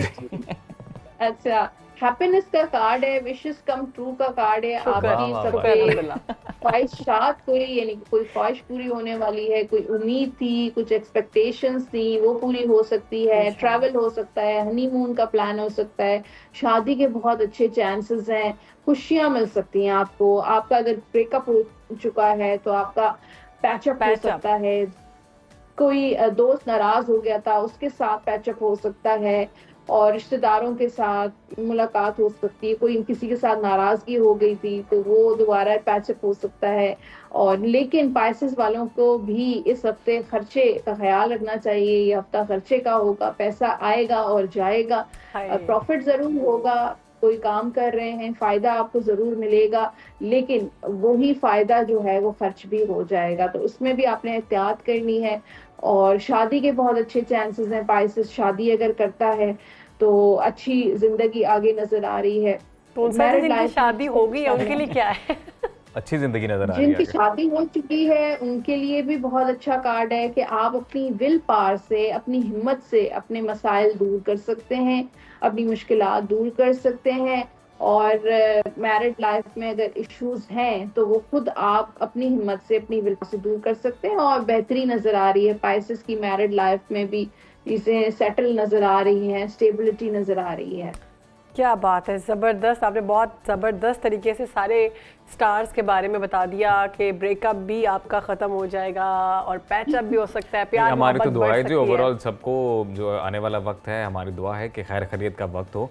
और बेशक जो गैब का इल्म है वो अल्लाह ताला की ज़ात के पास ही है, लेकिन ये भी एक दिलचस्प इल्म है। चलें इसके पर थ्रू ज़्यादातर स्टार्स जो हैं उनके लिए खुशखबरियाँ हैं, सिर्फ एक दो स्टार के बारे में है कि थोड़े से मसाइल होंगे तो कि एक हफ्ते में इंशाल्लाह ख़त्म हो हाँ जाएंगे। बिल्कुल, लेकिन ये सिर्फ एक हफ्ते की प्रेडिक्शन है, तो हमारे नाज़रीन भी ज़्यादा टेंशन ना लें। बिल्कुल उनसा साहिबा, बहुत शुक्रिया आपके वक्त का, आपने सुनो पाकिस्तान को वक्त दिया और जो मुझे और अजीम को खुश कर दिया। हमारा स्टार तो बहुत अच्छा जा रहा है अल्हम्दुलिल्लाह। नहीं, हम समेत कई लोग ऐसे हैं जो खुश काफी हो लोग, गए। हाँ, जो पाइसेस हैं और जो टॉरस हैं, वो तो टॉरस का तो बहुत अच्छा, वैसे जिनके बारे में अगर कोई कुछ बुरा बताया गया है तो वो भी उसको ज़्यादा संजीदा ना लें। वो जरूरी नहीं कि आपके ऊपर ही अप्लाई हो। बिल्कुल ऐसे ही है जी, मेहनत करें और मेहनत करने से तमाम मामला, तमाम मुश्किलात जो हैं वो हल होती हैं।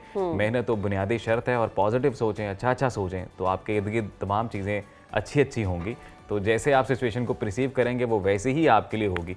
तो चलें आगे बढ़ते हैं, बिल्कुल बात करते हैं वीडियो आगे की, बिल्कुल जो कि शहरबानो सोशल मीडिया पर खासी वायरल है। वीडियो में देखा जा सकता है कि एक छोटा बच्चा है जो रेस में मतलब कि दौड़ रहा है, तो सबसे आगे होता है और अचानक से लड़ खड़ा जाता है। हाँ जी, ये मैंने वीडियो देखी और ये वीडियो मुझे बहुत अच्छी लगी। वीडियो पहले देख लेते हैं। पहले वीडियो देखते हैं और इस वीडियो के मुतालिक बताते भी हैं। ये हम देख सकते हैं कि ये बच्चा भाग रहा है और गिर गया। बिल्कुल, ये बच्चा अगर भागता रहता तो ये ऑफिशियली जीत जाता रेस, उसका जूता गिर गया। दोस्त है जो कि खड़ा हो गया देख के, अब वो वापस सोच रहा है, अब वापस जाएगा, अब वापस जाकर वो उसको हेल्प कर रहा है, उसको हेल्प कर रहा है। और मजे की बात है जो बाकी बच्चे हैं वो भी रुक जाएंगे, वो स्लो हो गए हैं। देखें, वाह वाह वाह, ये शहरबानो स्पोर्ट्समैन स्पिरिट ना, ये सही मानों में स्पोर्ट्समैन स्पिरिट है। एक्चुअली में डिजर्व भी विक्ट्री यही बच्चा करता है, क्योंकि वो सबसे आगे था जब वो भाग रहा था और जब वो एक तरह से हादसा हो गया उसको कि उसका जूता उतर गया और उसका पाँव ट्विस्ट हो गया। लेकिन आप इसमें हमें बच्चों से ये चीज़ सीखने की ज़रूरत है कि किसी के रास्ते में कांटे मत बने, बल्कि गिरने वालों को उठाएं, सपोर्ट करने से हार जीत। सेम ऐसा इंसिडेंट ना एक हुआ था, रियल में हुआ था। और वो नहीं मेरे साथ नहीं हुआ, एक ट्रायथलॉन इंटरनेशनल कंपटीशन था 2016 में मैक्सिको में, और वो ब्राउनली ब्रदर्स दोनों भाई compete कर रहे थे उसमें। एक भाई जो कि उसको वहाँ पे उसकी एनर्जी डाउन हो गई और वो रेस फिनिश लाइन से पहले ही लड़खड़ाने लग पड़ा, उसको पकड़ के फिर वो आगे लेकर आए और वही फर्स्ट आए। तो ये बहुत ज़बरदस्त मिसालें हैं जो बच्चों से हमें सीखने को मिलती हैं। अक्सर मैंने ये भी कोट पढ़ी थी कि आप जब लड़ाई जब करते हो तो उसके बाद बच्चों की तरह हो जाओ, यानी जिस तरह बच्चे आपस में खेलना शुरू कर देते हैं ना और दिल बिल्कुल साफ कर देते हैं, तो हमें भी ऐसे होना चाहिए, बड़ों को भी कुछ ऐसे करना चाहिए। तो ये इस तरह की वीडियोस देख के दिल खुश हो जाता है, और लेकिन हम अपनी जिंदगी में कम ही इस्तेमाल करते हैं। ऐसी छोटी छोटी वीडियोस से ही बड़े आम लेसन्स भी मिलते हैं। बिल्कुल, हम तो कहते हैं कि मौके का फायदा उठाएं। बच्चा हमारा साथी गिर गया, हम तो फर्स्ट आए, बाद में देखी जाएगी, लेकिन बच्चों से ये लेसन सीखने को मिलता है। बहुत सारे सबक। एक्चुअल शहरबानो खुशी भी किसी को सपोर्ट करने में मिलती है, ऐसे ही है, ना के मौके का फायदा उठाने से मिलता है। बिल्कुल ऐसे है। अगली खबर की जानिब बढ़ते हैं। शोबिज़ इंडस्ट्री से ये खबर है, तो पाकिस्तान की मारूफ अदाकारा है महविश हयात, उन्होंने सोशल मीडिया पर पोस्ट की है कि वो एक गाने में आ रही हैं और जो गुलकार हैं वो भारतीय गुलकार। बिल्कुल, यो हनी सिंह के साथ वो गाने में नजर आएंगी महविश हयात साहिबा, और अपने सोशल मीडिया पोस्ट पर उन्होंने ये तस्दीक भी कर दिया है। बरतानवी नशरियाती इदारे से गुफ्तगू में उन्होंने कहा कि महविश हयात और यो हनी सिंह काफ़ी अरसे से प्लान कर रहे थे, मगर अब बिलाखिर ये गाना दुबई में रिकॉर्ड हो चुका है और इसकी रिलीज़ का इंतज़ार अब किया जा रहा है। तो ना सिर्फ इस गाने की वीडियो में महविश हयात जलवे बिखेरेंगी, बल्कि गाने में अपनी आवाज़ का जादू भी जगाएंगे। अच्छा, बिल्कुल। तो ये गाना मदाहों को अब कितना पसंद आता है ये तो वक्त ही बताएगा। हो सकता है उन्होंने उनकी तरह रैप ही किया हो, यो नहीं, महविश को शौक तो है वैसे सिंगिंग का, वो इससे प्यार कर चुकी है। बहुत अच्छी है, इसमें कोई शक नहीं है, और जब वो आएंगी तो पाकिस्तान और इंडिया का आपस में जो ताल्लुकात है वो भी मजीद बेहतर होते हुए ये बहुत अच्छी देंगे। बात है। आर्टिस्ट जो है उनको कोलैबोरेट करना चाहिए, और ये तो वैसे भी कहते हैं कि आर्ट की कोई सरहद नहीं होती, कोई बाउंड्री नहीं होती, तो it's a very good thing. हमारी तो बेस्ट विशेस हम है दोनों देखते थे कि आर्टिस्ट हमारे सिंगर्स जो हैं वो वहाँ की एक्ट्रेसेस को लेके आते हैं अपने गानों में। पंजाबी जो एक्ट्रेसेस है काफ़ी उनको यूज़ किया जाता है, तो बहुत अच्छी बात है हमारी एक्ट्रेसेस भी काम कर रही हैं। अब जब गाना आएगा फिर देखेंगे कैसा गाना होगा, किस तरह से वर्क किया गया। एक छोटी सी ब्रेक ले रहे हैं, उसके बाद हाजिर होते हैं।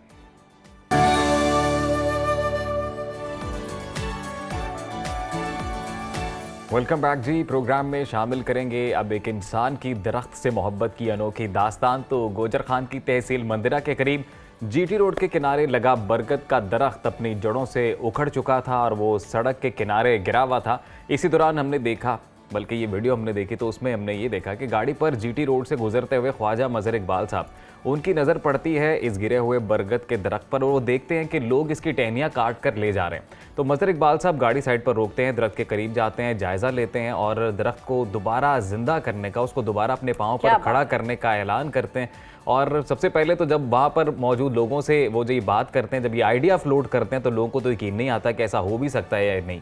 तो फिर वो दोबारा से उसको अपने पैरों पर खड़े करने में कामयाब हो जाते हैं, और ये बड़ा ही एक इंटरेस्टिंग इंसिडेंट है। तो क्यों ना मजहर इकबाल साहब से बात कर दी जाए। बिल्कुल, ये सारी कहानी उन्हीं की ज़बानी सुनते हैं। हमारे साथ इसी कहानी के हीरो ख्वाजा मजहर इकबाल साहब मौजूद है। बहुत शुक्रिया जी आपके वक्त का। अपनी ये सारी कहानी आप अपनी ज़ुबानी सुनाएं। ये तो बुनियादी तौर पे एक सिंबल बन गया है दरख्त को बचाने का। ये जो वाक़या तो आपने सुना दिया और काफ़ी लोगों ने वीडियो भी इसकी देख ली है। सबसे पहली जो चीज़ है ना वो है हमारे जो पुराने दरख्त हैं जिसमें पीपल है जिसको और बोहड़ है। पीपल जो हमारा एक बड़ा हेरिटेज है और हमारे गांव के साथ उसका एक बड़ा कनेक्शन था। इसी तरह ही बरगद का दरख्त जिसको बोहड़ का दरख्त कहते हैं, बैनियन ट्री भी उसको बोलते हैं। तो ये हमारे ऐसे दरख्त हैं जो कि हज़ारों कह सकते हैं सालों के दरख्त होते हैं और इनकी उम्रें सैकड़ों साल और हज़ारों साल होती हैं। तो अच्छा, ये दरख्त हम आहिस्ता आहिस्ता हमारे यहाँ नापायद होते जा रहे हैं, तो हम इन दरख्तों की कदर नहीं करते। तो बुनियादी तौर पे ये जो दरख्त हैं ये बड़े हार्डी प्लांट्स हैं, ये बड़ी जल्दी सर्वाइव कर जाते हैं। तो हुआ ये कि जब ये दरख्त मैंने देखा गिरा हुआ तो मुझे थोड़ा बहुत इल्म था इसका और हम एक दो दफ़ा इस पर काम कर चुके थे पहले भी। तो मैंने जाके उनको ये कहा कि हम इस दरख्त को वापस खड़ा कर सकते हैं और ये वापस ज़िंदा हो सकता है। तो वो सब लोग इर्द गिर्द जो जंगलात के लोग भी थे, NHA के लोग थे और बहुत से डिपार्टमेंट्स के लोग थे, क्योंकि वो रोड जीटी रोड के ऊपर जगह है तो वो उसको खाली कर रहे थे। तो उनको फिर ये बताया तो वो ज़रा उनका कसूर नहीं है, उन्होंने पहला एक ऐसा एक्सपीरियंस को देखा नहीं था। तो बहरहाल तो हमने उनको कायल कर लिया। और फिर उसके बाद जो अगली कहानी है वो ये है कि हमें इसके लिए रिसोर्सेज चाहिए थे, हमें क्रेन्स चाहिए थे, क्योंकि कई 100 साल पुराना दरख्त था ये, बहुत बड़ा दरख्त था। तो फिर हमने इसके लिए लोगों को सोशल मीडिया का सहारा लेके लोगों को कॉल की, उनको बताया कि जी हम ये करना चाहते हैं तो आप हमें डोनेट करें। तो सब लोगों ने मिल के इसके ऊपर अपने पूल किए, किसी ने 500 भेजा, किसी ने 5000 भेजा, किसी ने 1000 भेजा। कितना आया सारे दरख्त को दोबारा से जिंदा करने? जो इसके 2 ऑपरेशंस थे, एक तो था जो कि दरख्त को सेव करना, वापस खड़ा करना, उस पर तकरीबन हमारा कोई 1,20,000 रुपये खर्चा आया, जिसमें क्रेन्स हमारी लगी, उसमें शवल्स हैं और लोगों की सपोर्ट इसके अलावा थी, फिजिकल जो सपोर्ट थी वो तो अलग थी।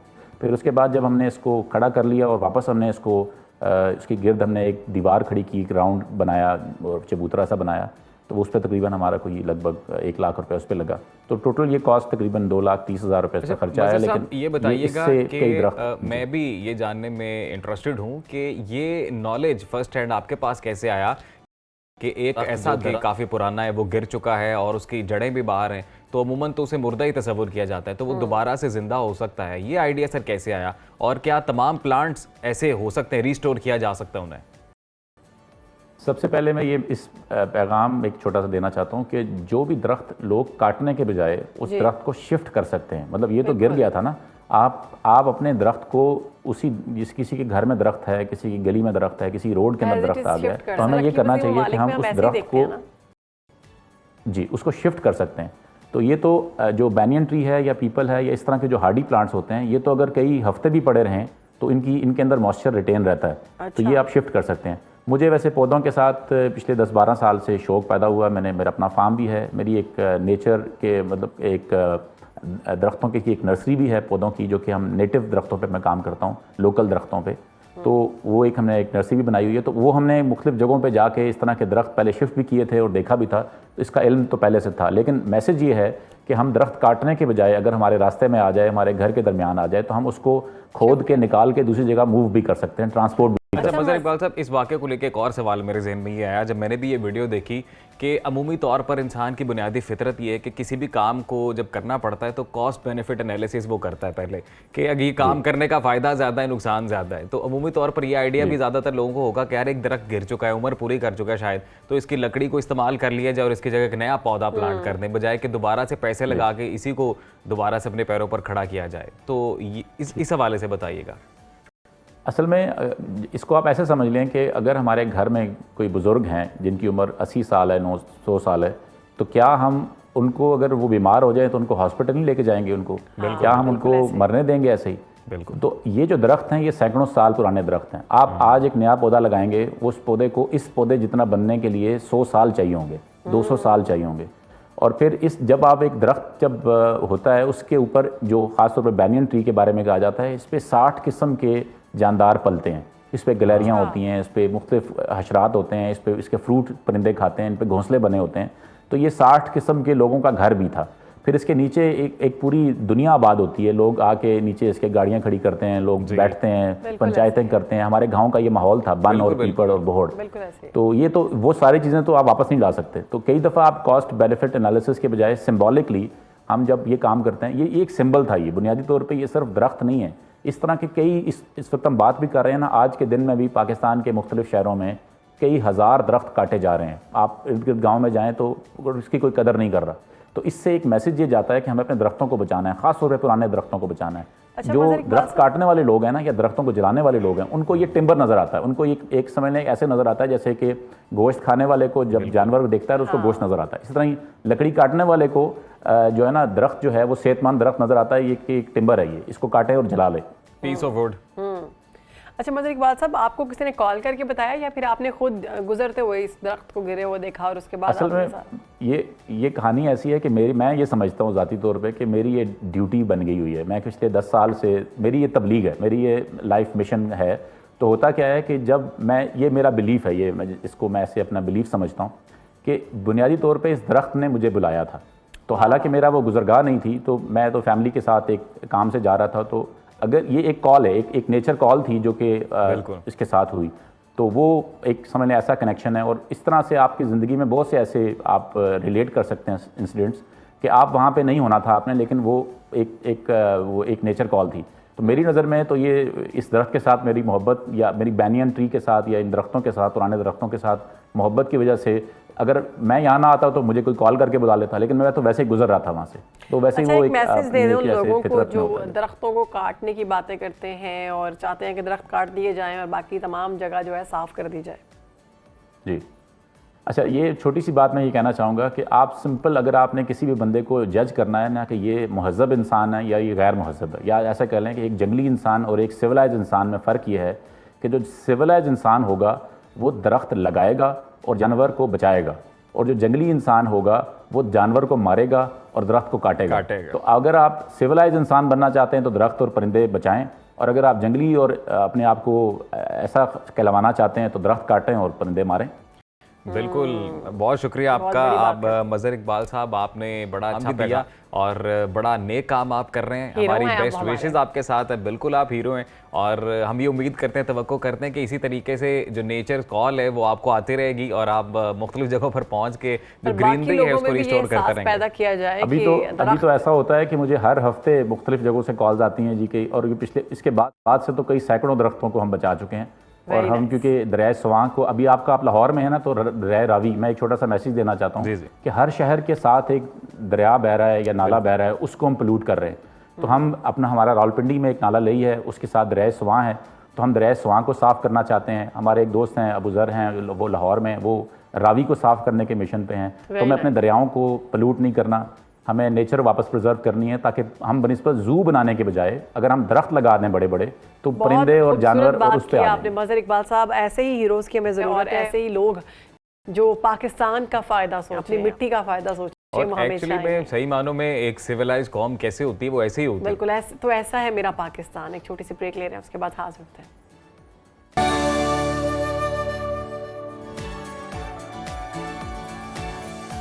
Welcome back. और ईद की छुट्टियों के बाद स्कूल खुल चुके हैं, ऑफिसेज खुल चुके हैं, वालिदैन का खर्चा बढ़ चुका है क्योंकि आजकल के बच्चे जो हैं घर के खाने के बजाय बाहर का खाना ज़्यादा पसंद करते हैं।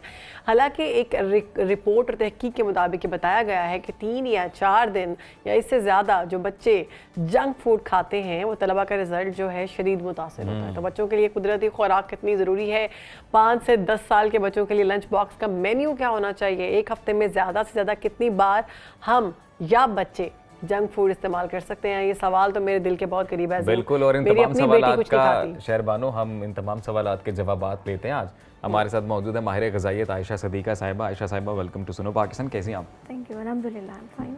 तो आयशा साहिबा, यही घर घर की कहानी है, बच्चे जंक फूड पसंद कर रहे हैं, बच्चे क्या बड़े जंक फूड पसंद कर रहे हैं और घर में दाल सब्जी कुछ नहीं खाया जाता। मेरी अपनी बेटी के ये मसाइल है, क्या करें?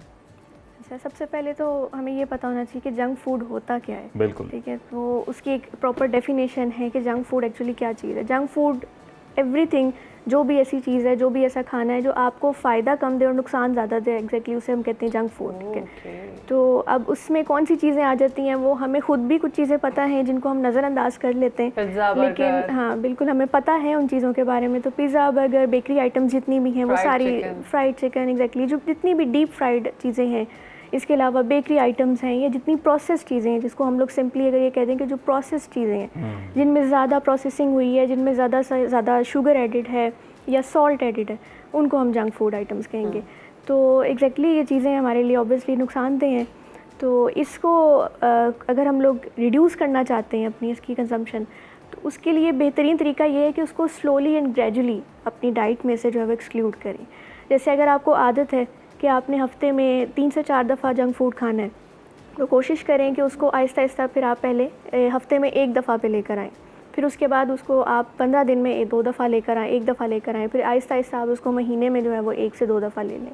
तो इसी तरह इस चीज़ को जो है वो आहिस्ता आहिस्ता जो है वो ख़त्म कर सकते हैं, क्योंकि ये एडिक्शन है, तो एडिक्शन को ख़त्म करना। आयशा साहब, ये भी बताइएगा, अभी जैसे एक रिपोर्ट हमने बताई है कि अगर हफ्ते में 3 से 4 दिन जो बच्चे जंक फूड खा रहे हैं उनका स्कूल रिजल्ट मुतासिर हो रहा है। बिल्कुल ऐसे ही है। ये कनेक्शन भी बताएं ज़रा पेरेंट्स के लिए कि किस तरह से बच्चे की जो एफिकेसी है वो मुतासिर होगी। अच्छा देखिए, जब हम लोग इस तरह की चीज़ें खाते हैं जो प्रोसेस्ड फूड होता है, उसके अंदर बेतहाशा अमाउंट में जो है वो शुगर या सॉल्ट ऐड किया जाता है। ठीक है, जो हमारी मेंटल हेल्थ पे बहुत एक नेगेटिव इम्पैक्ट देता है। अच्छा। तो जिसकी वजह से ये जो आप देखते हैं कि बच्चों की जो है वो एबिलिटीज़ के अंदर जो है वो फ़र्क आता है, उनकी मेंटल एबिलिटीज़ में, उनकी फ़िज़िकल एबिलिटीज़ में फ़र्क आता है। वो फिज़िकली जो है वो इतना एक्टिव नहीं रहते जिस तरह वो रूटीन में उनको रहना चाहिए, उनकी एज के मुताबिक जिस तरह उन्हें रहना चाहिए।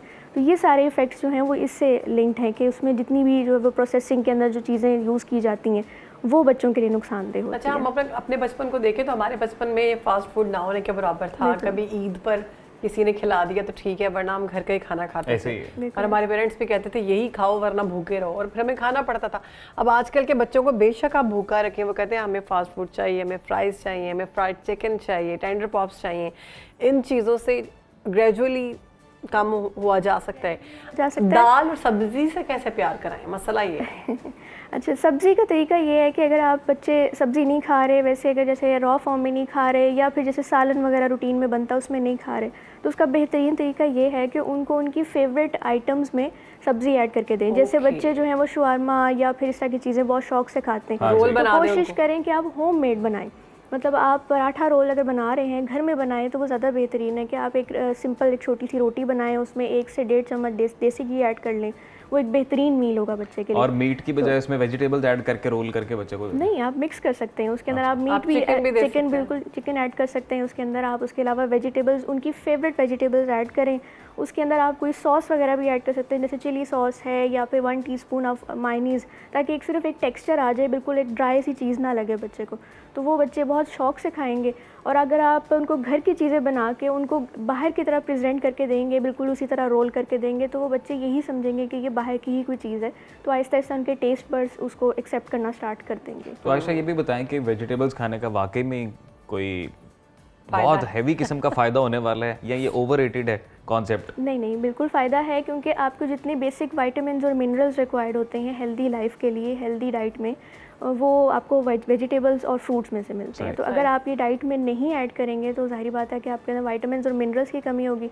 और विटामिन्स और मिनरल्स डायरेक्टली कनेक्टेड हैं आपके मैक्रोस के साथ, जैसे कार्ब्स, प्रोटीन्स और फैट्स हैं।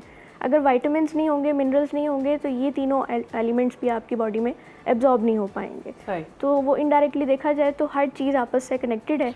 5 ऐसी चीज़ें बता दें जो हमें बच्चों को खिलानी है, बहुत ज़रूरी है। अच्छा, वैसे 5 ही हमारे मेजर फूड ग्रुप्स होते हैं, तो अगर देखा जाए तो पांचों मेजर फूड ग्रुप्स जो हैं वो बच्चों के लिए और बड़ों के लिए भी बहुत ज़रूरी हैं।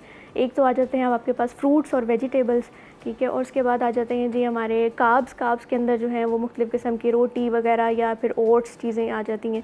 इसके अलावा हमारा ग्रुप आता है जी ये प्रोटीन्स में आ जाती हैं दालें, अंडे और चिकन वगैरह, इस तरह की चीज़ें बहुत ज़रूरी हैं।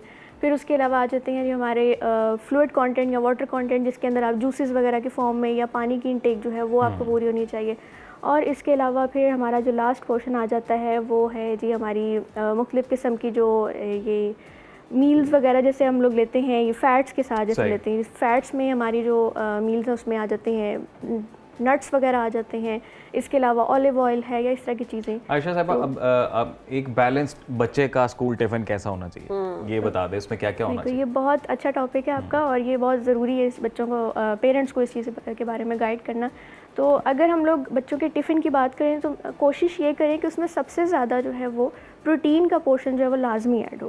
अब प्रोटीन के अंदर जो है वो रोज़ डेली बेसिस पे अंडा, चिकन, मटन वगैरह उस तरह के कोई ना कोई आइटम्स जो हैं वो आप बना के उन्हें ज़रूर दें, ठीक है। और कोशिश करें कि होममेड हो, उसमें आप कबाब दे सकते हैं बच्चों को, आप बारबेक्यू दे सकते हैं जो बहुत कम ऑयल के अंदर जब वो कुक किया हो। इसके अलावा आप अंडा जो है वो बॉयल करके उसके सैंडविचेस की फॉर्म में दे सकते हैं और आप उसको वैसे भी दे सकते हैं बॉइल्ड एग वगैरह। और फिर उसके अलावा अगर हम लोग देखते हैं कार्ब्स, तो कार्ब्स में आप ब्रेड दे सकते हैं, किसी भी किस्म की ब्रेड। अच्छा, कई बच्चे अंडों से बहुत एलर्जिक होता है, सैंडविच बना कर दे दें उनको। बिल्कुल सैंडविच बना के दे दें उनको। और सैंडविच के अंदर ये है कि जैसे हम लोग एक आम रूटीन में जैसे क्लब सैंडविच वगैरह खाते हैं, तो आप उनको होममेड क्लब सैंडविच बना के दे सकते हैं। उसमें आप अंडा जो है वो बॉयल करके उसे मैश करें, उसके साथ थोड़ा सा चिकन ऐड करें, थोड़ा सा उसके अंदर आप अगर सॉस वगैरह ऐड करना चाहते हैं तो 1 टीस्पून मायोनीज ऐड कर लें। फ्राइज़ भी ऐड कर सकते हैं। अच्छा, फ्राइज़ का ये है कि फ़्राइज़ बच्चे चूँकि लंच बॉक्स में जब फ़्राइज़ लेके जाएंगे तो जिस टाइम तक उसका लंच शुरू होगा उस वक्त फ़्राइज़ जो है वो तो ठंडे हो चुके होंगे, तो वो उनके लिए ज़्यादा नुकसानदेह है। यानी कि फ्राइज़ हम अपनी डाइट में ऐड कर सकते हैं। तो ये बिल्कुल कर सकते हैं, लेकिन इट्स बेटर कि ये कम से कम यूज़ करें उसको, बिल्कुल, क्योंकि वो ज़ाहिर है डीप फ्राइड होते हैं। फ्राइज़ को तो हम शैलो फ्राई भी नहीं कर सकते। हाँ, अलबत्ता एयर फ्राइड अगर हैं तो वो बेहतरीन है, क्योंकि उसमें कम से कम बिल्कुल वो भी ऐड कर सकते हैं। ये आपने बहुत अच्छी बात की है। लेकिन अब तो रमज़ान चला गया, अब तो हम ऐड कर सकते हैं, अगले साल के ऊपर रख लें इसको। हाँ, इसको अगले साल के लिए ड्यू कर लेते हैं। ये बात आपने ठीक बताई है। अच्छा आयशा साहब, ये क्या बात है, ये चीज़ मुझे समझ नहीं आती, जितना जंक फूड है या जो मिर्च मसाले वाली चीज़ें हैं वो टेस्टी है, उतनी ही अट्रैक्शन है। अच्छा, वो बना हुआ पड़ा भी हो ना तो वो खाने का वो दिल करता है, एज कम्पेयर टू साथ सब्जी पड़ी हो, चिकन जो है वो क्रंच हुआ। जितने जंक फूड होते हैं वो आपने देखा होगा कि वो डीप फ्राइड होते हैं, उसमें ऑयल बहुत ज़्यादा होता है, ठीक है। और फैट की ये एक क्वालिटी होती है कि फैट आपके फूड को जो है वो अट्रैक्टिव बनाता है, ये उसकी क्वालिटी है फ़ैट की। तो जब आप इस तरह की चीज़ें लेंगे जिसके ऊपर ऑयल होगा और आपको नज़र आएगा, जैसे अभी हम देसी फूड आइटम्स की भी बात करते हैं, तो जब तक ऊपर एक ऑयल की लेयर ना आ रही हो तब तक वो सालन या वो चीज़ खाने का दिल ही नहीं करता। नहीं, तो हम सब्जियां दालें नहीं इस तरीके से बना सकते कि पड़ी हुई वो भी अट्रैक्टिव लगे, बच्चों को वो भी अट्रैक्ट करें। बच्चों को क्या, बड़ों को भी अट्रैक्ट करें। उसका तरीका ये है कि बना सकते हैं साथ उसका तरीका ये है कि उसको आप मुख्तलिफ फॉर्म्स में ले सकते हैं। जैसे अब हम दालों की बात करते हैं, अगर बच्चे फ़िलहाल दाल नहीं खा रहे तो आप दालों का जो प्रोटीन है उसको आप दूसरे सोर्सेज से जो है वो बच्चों को पूरा करके दे सकते हैं। जैसे अगर आप चने हैं उनको बॉईल करके सैलेड्स की फॉर्म में दे सकते हैं। उसमें आप सैलेड को कोशिश करें कि उसमें थोड़ी सी सॉस वगैरह ऐड कर लें, क्योंकि अगर आप वैसे ही उनको सैलेड्स देंगे तो ज़ाहिर है उनको बहुत ड्राई सी चीज़ लगेगी और वो बहुत कम खाएंगे। और या फिर उनको आप थोड़ा सा सॉटे कर लें, जैसे मतलब आप कह लें कि थोड़ा सा उसको मतलब लाइट सा ऑयल यूज़ करके तो उसको फ्राई करके दे दें, ताकि उनको ये लगे कि जैसे ये कोई एक कुक्ड मील है या कोई एक स्नैक्स है, जैसे काइंड ऑफ फ्राइज़ हैं, इस तरह की पराठा वगैरह बना के दे सकते हैं लंच बॉक्स में। बिल्कुल दे सकते हैं। ज़बरदस्त, बहुत तरीके से आपने बता दिया कि हम क्या दे सकते हैं, क्या नहीं दे सकते, और कितने तरीक़ों से बताया गया। मेरे ख्याल से मदर्स को समझ आ गई होगी कि हमने किस तरह से प्रेजेंट करना है बच्चों को और थोड़ा सा उनको पागल भी बनाना है। और हम ये भी उम्मीद करते हैं कि आज का हमारा ओवरऑल प्रोग्राम ही आप सबको बहुत पसंद आया होगा। तो कल के लिए हमें दें इजाज़त, कल आपकी दोबारा खिदमत में हाजिर होंगे मैं और शहरबानो, नए मौजूआत, नई गेस्ट लाइनअप के साथ। तब तक अपना और अपने प्यारों का ख्याल रखें। अल्लाह हाफ़िज़।